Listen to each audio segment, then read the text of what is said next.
I'm gonna cut through the chase and go straight into this question. Loui Zamperini, can we explain why did bad things happen to good people?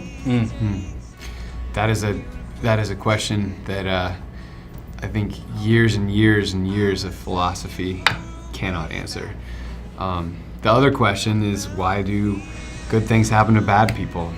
Equally unexplainable. And I think the question that is available to us is, what do we do with ourselves and our time after things go wrong?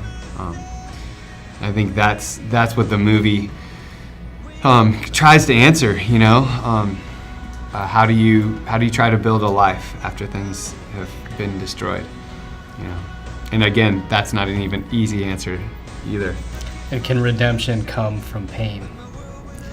That's an answer that we do see time and time again. The answer is yes. You know, that many times it's through the hardest moments that hope shines brightest. And you definitely see that in Unbroken Path to Redemption, you know, that at his lowest moment, that's when Loui is found and is able to finally let go of all of the wars that he's still fighting, even after he's come home from the war as a hero. The war followed him home, and that's something we can all relate to.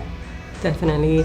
And speaking precisely of You Found Me, the essence of the song within the context of the film itself, what would you say it becomes of You Found Me?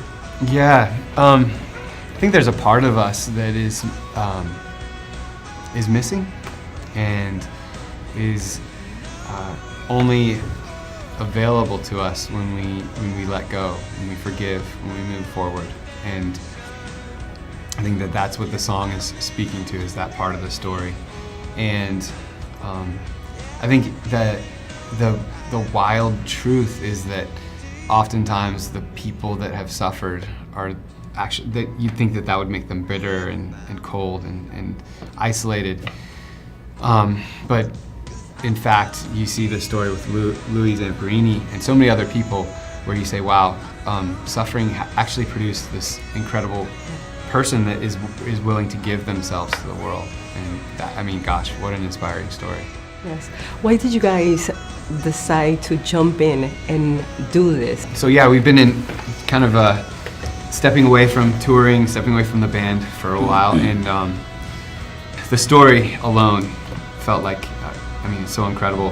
How can you resist not telling the story with song? You know, as a songwriter, I'm always looking for stories. And so, yeah, we jumped at the idea, and we had a phone call about it, and then we were getting on a red-eye flight to the East Coast. I was so inspired, I just stayed up all night on the plane and wrote the song. And sometimes songs you have to really chase for and reach for, and this song just felt like it came to us. So it felt like the song was meant to be, you know.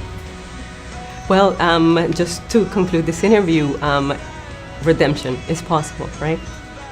Yeah, I think that it's ironic that it's not found in grasping and fighting and clawing for it, but actually found in surrender. That sometimes is much harder than fighting. You know, it's ironic that this guy who fought for a spot at the Olympics, who fought in World War II, who fought for his life, shipwrecked at sea, who fought at a POW camp, that his moment of clarity comes in not fighting for anything, but actually in surrender. These men did terrible things to you.